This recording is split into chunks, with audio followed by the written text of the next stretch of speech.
Cookery சேனலை பார்த்து யார் வேணாலும் சமையல் பண்ணலாம். ஆனா சுவையான சமையல் பண்றது எப்படி?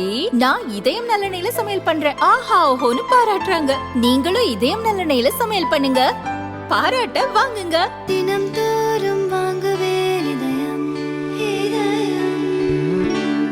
தினமலர் நேயர்களுக்கு வணக்கம். இன்றைய நம்முடைய சிறப்பு நேர்காணலில் நம்மோடு இணைந்திருக்கிறார் இந்திய இராணுவத்தின் கபடி குழுவின் பயிற்சியாளரும் தற்போது நடந்து முடிந்த ப்ரோ கபடி லீகில் தெலுங்கு டைட்டன் டீமுடைய பயிற்சியாளருமான திரு அலெக்ஸ் பாண்டியன் அவர்கள். விளையாட்டு நமக்கு இருக்கக்கூடிய சந்தேகங்கள், தமிழகத்தின் விளையாட்டுத் துறையில் பொறுத்த வரைக்கும் எவ்வளோ மிகச்சிறந்த வீரர்களை நம்ம உருவாக்கி இருக்கோம், இன்னும் நம்ம என்ன செய்யணும் அப்படின்ற பல கேள்விகளுக்கு விடையளிப்பதற்காக நம்மோடு இணைந்திருக்கிறார். வணக்கம் சார். வணக்கம் மேடம். சார், முதல்ல ஒலிம்பிக் இந்த தடவை ரொம்ப எதிர்பார்த்தோம். இந்தியா ஒரு தங்கப்பதக்கமாவது கிடைச்சிரும் அப்படின்னு ரொம்ப எல்லாருக்குமே ஒட்டுமொத்த இந்தியர்களுக்கும் ஒரு பெரிய எதிர்பார்ப்பு இருந்தது. ஆனால் இந்த தடவை நமக்கு அது கிடைக்கல. என்ன காரணத்தினால நம்மளால் வாங்க முடியல? ஏன்னா நம்மளே கொஞ்சம் தான் எதிர்பார்க்குறோம், ஆனால் அது கூட நம்மளால் அச்சீவ் பண்ண முடியல. இதுக்கான அடிப்படையாக என்ன காரணங்கள் இருக்கிறதா நீங்கள் நினைக்கிறீங்க? இன்றைக்கி ஒலிம்பிக்கில் பொறுத்த அளவுக்கு இன்றைக்கி டாப் லெவலில் இருக்கிறது யுஎஸ்ஏ, யூகே, சைனா, ஜப்பான், அவங்க தான் டாப்பில் இருக்காங்க. கண்டினியூஸாக அவங்க தான் இருக்காங்க.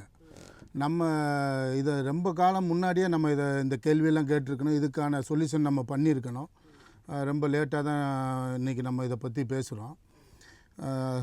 ஃபஸ்ட்டு ஆஃப் ஆல் நம்ம இப்போ எக்ஸாம்பிள் சைனா எடுத்துக்கிட்டிங்கன்னா, அங்கே ப்ரொஃபஷ்னலாக அத்லெட் ப்ரிப்பரேஷன் பண்ணுறது அதாவது அவங்களோட டார்கெட்டே ஒலிம்பிக் தான்.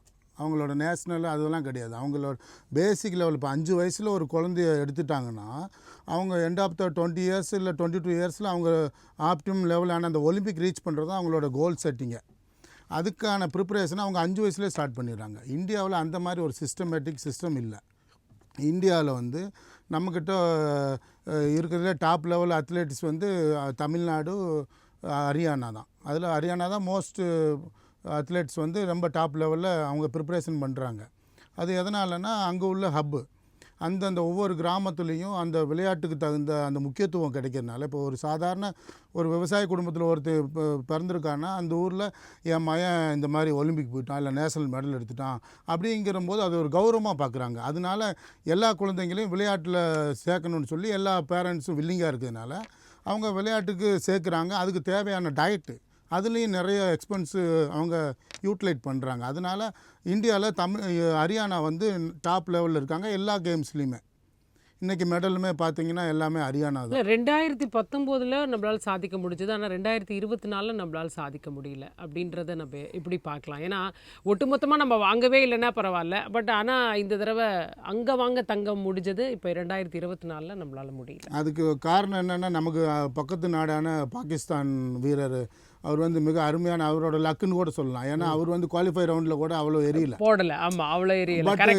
முதல்ல ஏதோ ஒரு உந்து விசை அவருக்கு, அந்த லக்கோ இல்லை ஏதோ ஒரு டைமிங், ஏதோ ஒன்று அந்த சரியான அந்த சொல்லுவோம் நம்ம அது ரேஞ்ச், அந்த ரேஞ்சில் அது கிளிக் ஆகும்போது அது 92 பாயிண்ட் சம்திங் த்ரோ பண்ணி அது லாஸ்ட்டு அவங்க 84, 86 தான் அவங்க மெடல். அதுக்கப்புறம் 20, 25, 30 இயர்ஸ்க்கு அப்புறம் அவங்க கோல்டு மெடல் எடுத்திருக்காங்க. அது ஒரே மெடல் தான். அவர் அதுலயே எங்கேயோ போயிடுச்சு. 61 10 இடங்கள் முன்னாடி போயிட்டாங்க. நம்ம 71, அவங்க 61. அப்போ நம்ம 4-5 மெடல் எடுத்தால் கூட நம்ம 71th பிளேஸில் தான் இருக்கோம். இதுதான் ரீசனை தவிர மற்றபடிக்கு அவங்க திறமையான வீரர் தான். இருந்தாலும் நம்மளோட நம்ம நீரஜ் சோப்ராவோட த்ரோ பார்த்தீங்கன்னா தெரியும், அது ஒரு லெவலில் மெயின்டைனாக இருக்கும். ரொம்ப அப் டவுன் 1 மீட்டர் 2 மீட்டர் அப் டவுன்லேயே இருக்குமே தவிர ரொம்பவும் கூட இல்லை. அதுக்கப்புறம் நடந்த ஒரு டைமண்ட் லீக்லையும் கிட்டத்தட்ட அதே அளவு தான் அவர் எரிந்திருக்கிறத பார்க்க முடியுது. ஒரே மாதிரி ஒரு கன்சிஸ்டன்சி அவர் ஆமாம். இது மேபி நமக்கு ஒரு மோட்டிவேஷன் தான். இதனால நம்ம நெகட்டிவாக யோசிக்க தேவையில்லை. ஏன்னா நீரஜ் சோப்ராவுக்கு காம்படிஷன் வந்தால் தான் அவர் திங்க் பண்ணுவார், நெக்ஸ்ட்டு எந்த லெவலில் நம்ம ஃபோக்கஸ் பண்ணணும். எவ்வளோ இப்போ 92னா அடுத்து 93, 94 நம்ம எய்ம் பண்ணி, இல்லை 95 இல்லை 100 எய்ம் பண்ணி த்ரோ பண்ணால் தான் நெக்ஸ்ட் நம்ம கோல்டு எடுக்க முடியும். அது நமக்கு ஒரு சவால் தான்.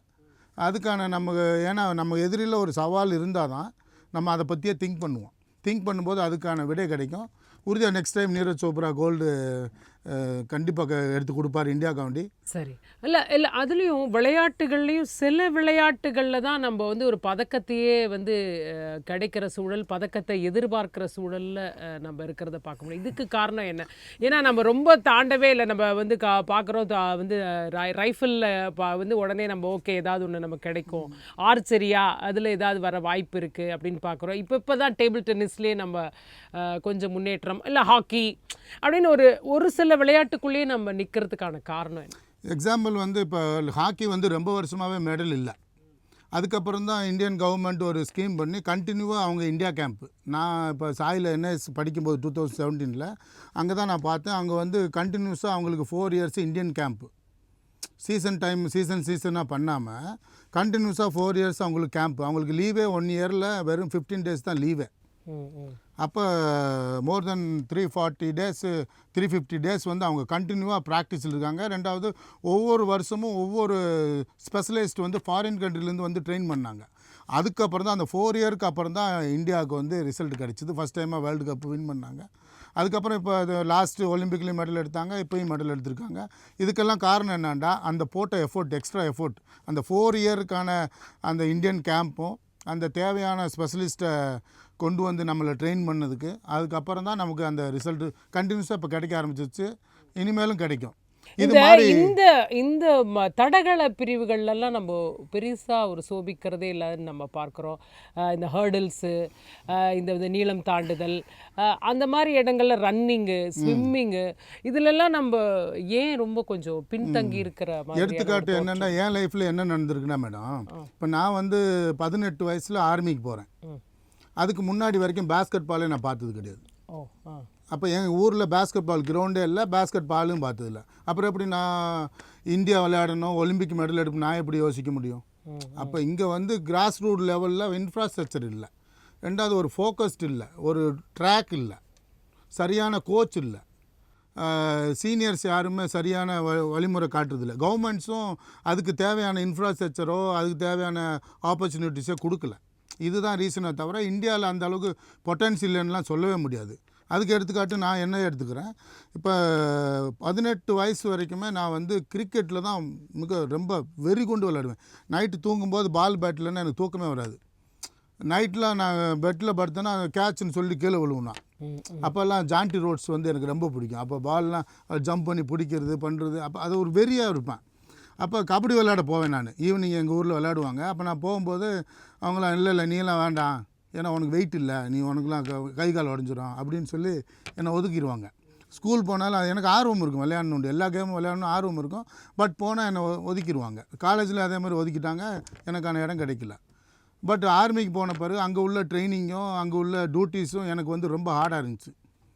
நாசிக்னு மகாராஷ்டிராவில் போய் ட்ரைனிங் ஸ்டார்ட் பண்ணும்போது ரொம்ப ஹார்டாக இருக்கும்போது அங்கே இன்டர் பட்டாலியன் சொல்லுவாங்க ஆர்மியில். அங்கே வந்து சும்மா இன்ட்ரா மொரல் மாதிரி அவங்க ஒரு கேம் நடந்துச்சு. அதில் நான் கபடி நல்லா விளாண்டோன்னே அங்கே உள்ள சென்ட்ரல் டீமில் நம்மளை செலக்ட் பண்ணிட்டாங்க.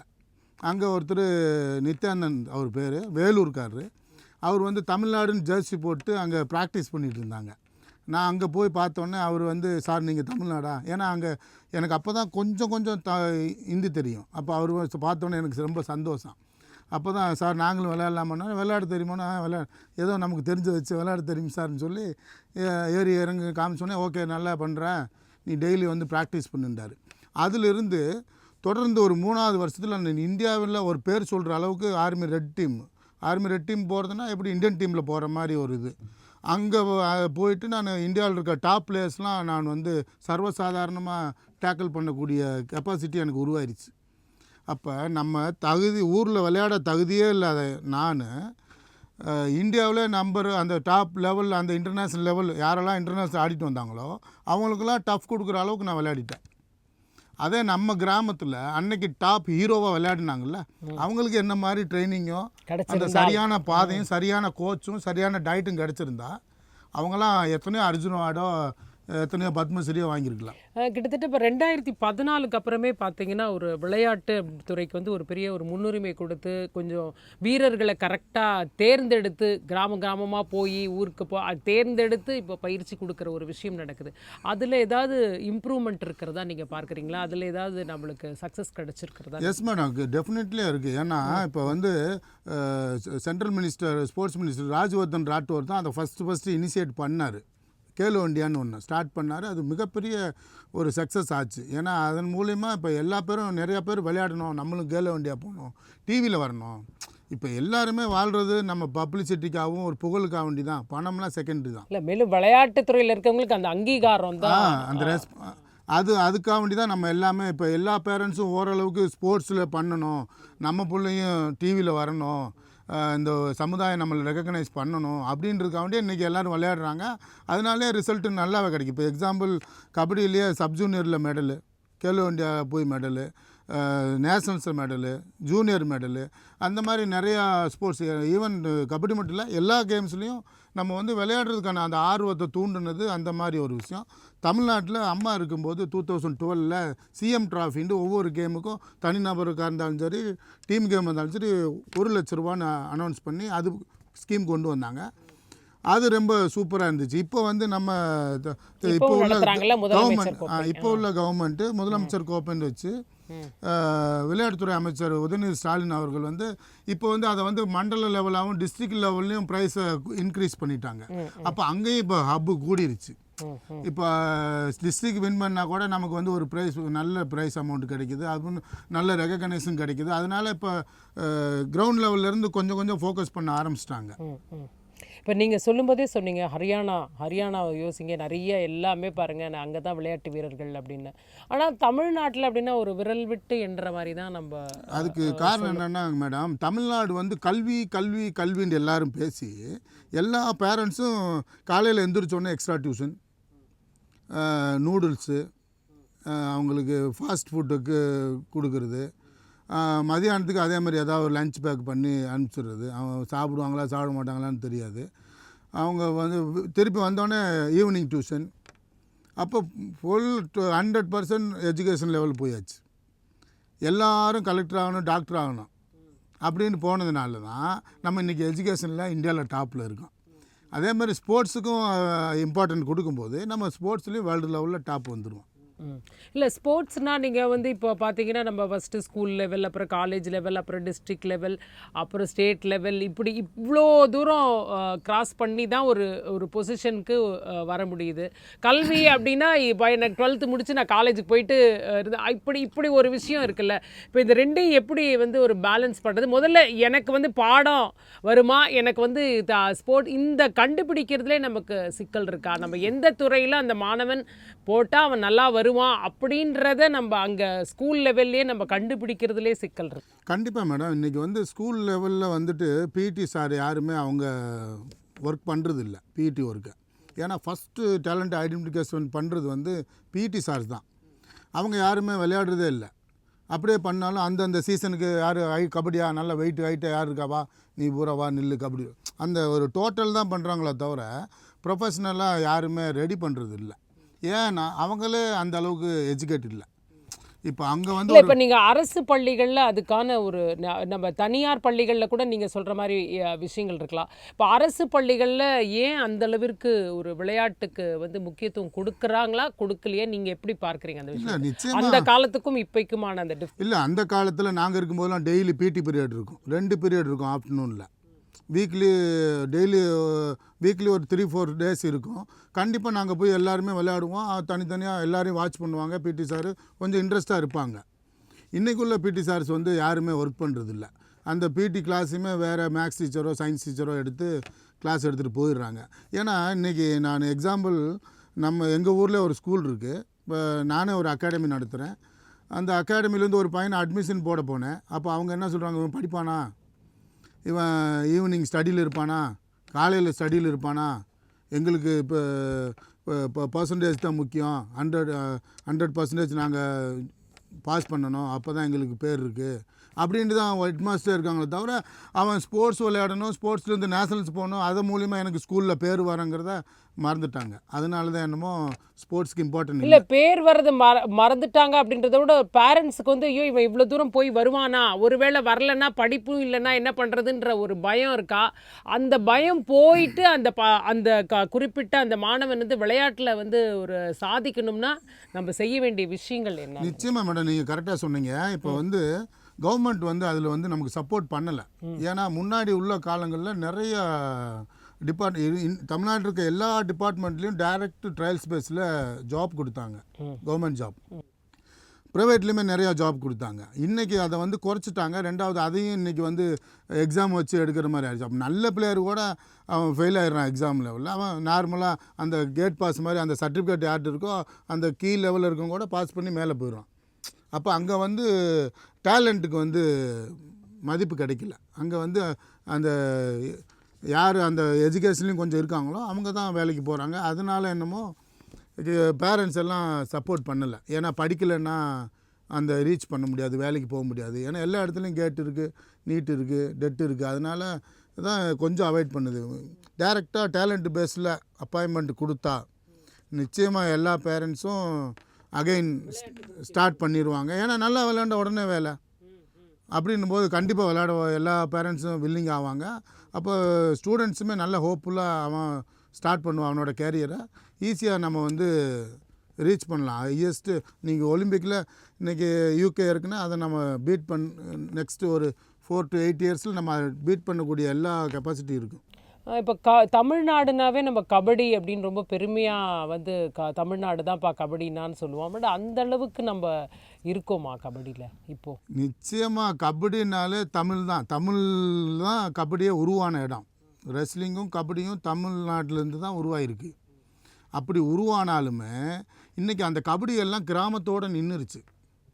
அந்த கிராமத்தில் உள்ள பிளேயர்ஸ்லாம் அவங்களோட டார்கெட் வந்து பக்கத்து கிராமத்தை ஜெயிச்சா போதும்.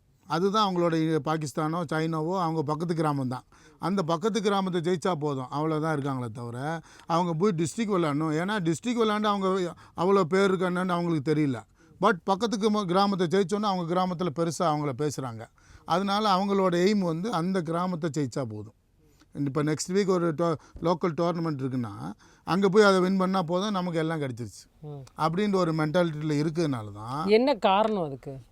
என்ன காரணம்னா அதுக்கான ப்ராப்பரான ஒரு ரூட் இல்லை, ஒரு வே இல்லை, சரியான கைடன்ஸ் இல்லை, கைடன்ஸ் இல்லை.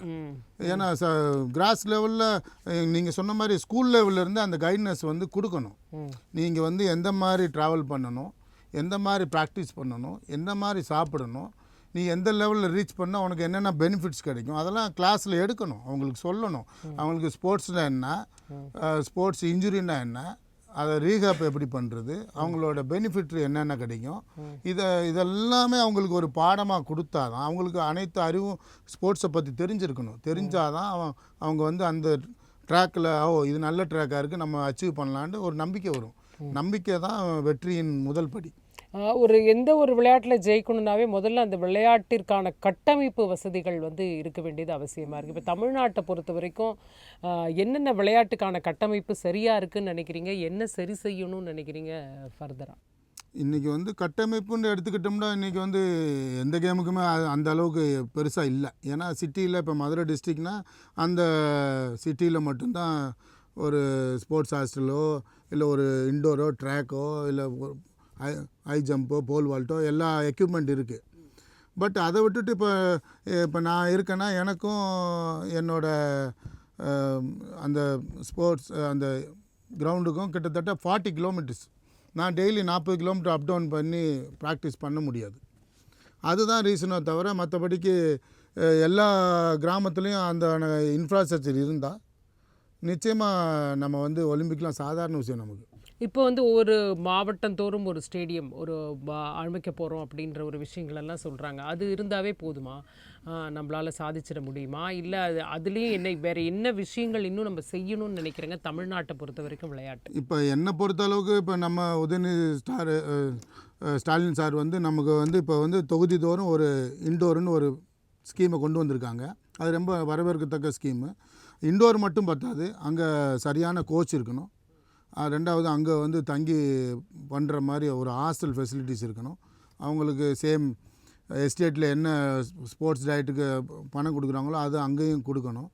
கொடுத்து ப்ராப்பராக ஒரு சேனலாக, அதாவது 4 இயர் பிளானோ இல்லை 8 இயர் பிளானோ, அவங்களோட ஹையஸ்ட்டு எய்ம் என்னங்கிறது அவங்களுக்கு முன்னாடியே டே ஒன்லேயே தெரிஞ்சிருக்கணும். இப்போ ஒருத்தர் செலக்ட் பண்ணி எடுக்கிறோம்னா ஒன்று எதுக்காக வேண்டி எடுக்கிறோம், ஒன்று நேஷனல்ஸ்க்காக வேண்டி எடுக்கிறோமா, இல்லை ஏசியன் கேம்ஸ்க்காக வேண்டி எடுக்கிறோமா, இல்லை ஒலிம்பிக்காக வேண்டி தயார் இல்லை பண்ணி. அதுக்கான ஆட்கள் அப்படின்னு அதுக்கு கரெக்டாக நம்ம அதை முதல்ல கண்டுபிடிக்கிறோமா? ஆமாம், அதை தான் பண்ணுறது. இல்லை அதுக்கு என்ன இப்போ நம்ம ஏதாவது இருக்கா, அதுக்கு என்ன ஒரு மெத்தட் வச்சுருக்கோம்? நம்ம தமிழ்நாட்டை பொறுத்த வரைக்கும் இந்த மாணவன் இது விளையாடுவான், இந்த பையனுக்கு இந்த டேலண்ட் இருக்குது, இவர் ஏன்னா கிராம பகுதிகளில் நான் கேட்குறேன், நான் அது நகர்ப்புறத்தில் கூட பல அகாடமி இருக்கலாம், பயிற்சி தனிப்பட்ட முறையில் அவங்க பயிற்சி எடுக்கலாம், வரலாம், போகலாம்.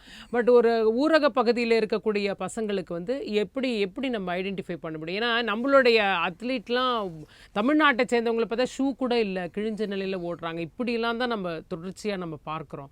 அப்போ அது கூட இல்லாமல் அவங்க அவ்வளோ தூரம் கஷ்டப்படுறாங்க அப்படின்னா எங்கேயோ நம்ம தவறுறோம், என்னவோ செய்ய தவறுறோன்னு தானே நம்ம சொல்லிக்க வேண்டியதாக இருக்குது. ஏற்கனவே சொன்ன மாதிரி மேடம், இப்போ வந்து கிராமத்தில் உள்ள பிளேயர் யாருமே ஹையஸ்ட் அச்சீவ்மெண்ட் பண்ணலை. ஏன்னா அவன் வீட்டுக்கு காலையில் அவன் தோட்டத்துக்கு போகணும், அவனுக்குன்னு சில கடமைகள் இருக்கும். அந்த டெய்லி அந்த கடமைகள்லேயே அவனோட டைம் ஸ்பெண்ட் பண்ண முடியுது. தவிர எக்ஸ்ட்ரா ப்ரொஃபஷ்னலாக ஒரு அத்லெட் ஆகணும், இல்லை ஒரு கேமில் போகணும் அப்படிங்கிற ஒரு இது இல்லாமல் போச்சு. ஏன்னா அதுக்கு காரணம் இன்ஃப்ராஸ்ட்ரக்சர் இல்லை கிராமங்களில். ரெண்டாவது 40 கிலோமீட்டர் 30 கிலோமீட்டர் டெய்லி அப்டவுன் பண்ணக்கூடிய வசதியும் இல்லை. இன்றைக்கி ஹை லெவல் அச்சீவ்மெண்ட் யார் பண்ணுறாங்கன்னா, நான் சொன்ன மாதிரி இந்த 200-300 பேர் தமிழ்நாட்டில் ஒரு அதிகபட்சம் ஒரு 500 பேர் ப்ரொஃபஷ்னலாக எஜுகேட் பண்ணுறாங்க ஸ்போர்ட்ஸில்.